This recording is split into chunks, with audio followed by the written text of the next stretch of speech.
अस्सलाम वालेकुम तारिक भाई। अस्सलाम वालेकुम सर। वालेकुम अस्सलाम, कैसे हैं तारिक आप? सर अल्लाह का शुक्र। अस्सलाम वालेकुम पाकिस्तान में सबको मैं सलाम कहना चाहता हूं। जिंदा रहो जिंदा रहो करें। जिंदा रहो, सलामत रहो सलामत रहो। वाह सर आपकी आज बात बहुत ही प्यारी थी और तो मेरे दिल को पूरी लगी कि सर के कहते हैं इंसान को सीधी सादी जिंदगी गुजार के और इसी तरह वो कब्र में चला जाए, सर इससे बड़ी कोई बात नहीं। क्या बिल्कुल बहुत शानदार बात। सर मैं ये चाहता हूँ कि अब आप एक कोई ऐसी बात बता दें कि जिससे हम अपनी जिंदगी जो है वो आसानी से और कब्र तक आफियत के साथ गुजार लें। सर मेरा सवाल यही है कि आफियत के साथ हम जिंदगी गुजार,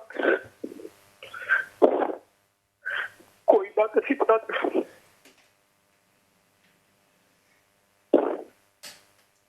बस सर मेरा सवाल यही है, बस। Thank you very much. Tariq, मुझे नहीं पता तुम्हारी उम्र कितनी है, आप क्या करते हैं, लेकिन मेरे दिल की अतर गहराइयों से दुआ आपके लिए। आपने जब सलाम पाकिस्तान कहा ना तो कैफियत तभी बदल गई थी, यकीन करो। लेकिन ये जो आपने दूसरी बात की ना आफियत की, ये जो आफियत है ना, ये दुआ में जब मांगी जाती है ना तो ये मांगना कोई आसान नहीं है जब तक कि रब का पीछे से हुक्म ना आ चुका हो। ये आप दो जहानों के लिए मांग रहे होते हैं आसानी अपने लिए, यानी कि जब तक मैं ज़िंदा रहूं तब तक भी मेरे पे अल्लाह ताला रहम व करम करे, मुझे अपनी हदायत में रखे, और जब मैं मर जाऊं इस दुनिया से और मैं कब्र में चला जाऊं तो अल्लाह तब भी मेरे ऊपर अपने रहम को करम को कायम व दायम रखे। ये आफियत जो है ये इस कायनात से लेके उस कायनात तक का जो अल्लाह का रहम है, ये इसका नाम है। और मैं इस बात पे आपको बड़ी ईमानदारी से कह रहा हूँ कि इस आफियत के लिए ज़ाहिर है जो फ़राइज़ हैं वो अपनी जगह पर हैं, उनमें मेरे से भी बड़ी कोताही होती है, इसलिए मैं इसमें बड़ा ही कम लहजा इस्तेमाल करता हूँ कहने का किसी को। वो अल्लाह का हुक्म है, वो तो करना ही करना है, वो तो छुट्टी है ही कोई नहीं। और कल मैं डॉक्टर इसरार साहब की एक बात सुन रहा था, उन्होंने क्या बात किया, और मैं ये बात कहते हुए मुझे दुख के साथ साथ ना बड़ा शदीद रोना आ रहा है।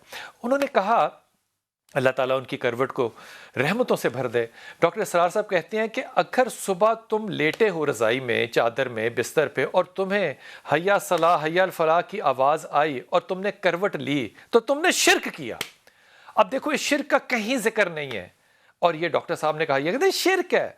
तो डॉक्टर साहब से पूछे कि डॉक्टर साहब ये शिरक क्यों है?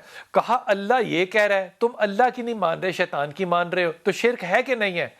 खुदा की कसम ये बात मैंने कल सुनी है, मैंने ज़िंदगी में पहले नहीं सुनी हुई थी, लेकिन उसके बाद अल्लाह तौफीक दे कि मैं इस नमाज को कायदे के साथ अदा कर सकूं और किसी मजबूरी को अपने आड़े ना आने दूं।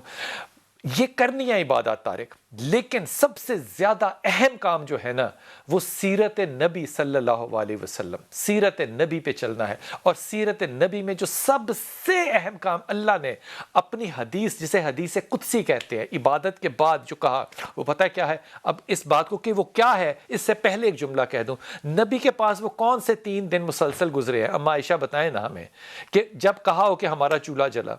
इमाम अली करमल्ला के घर में वो कौन से 3 दिन मुसलसल गुजरे हैं जब सैयदा ने कहा हो कि हमारे घर नहीं गुजरा।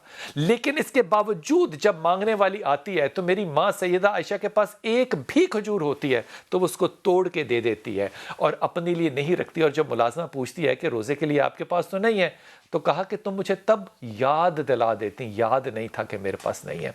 लोगों के लिए दस्तरखान बिछाओ और लोगों के लिए आसानी पैदा करो, और अगर कोई बुराई किसी में किसी भी तरह की देख लो तो उससे दरगुजर करो, उस पर पर्दा डालो, इसलिए कि रब ताला भी हमारे इंशाअल्लाह ताला इन्हीं ऐबों पे पर्दा ज़रूर डालेगा।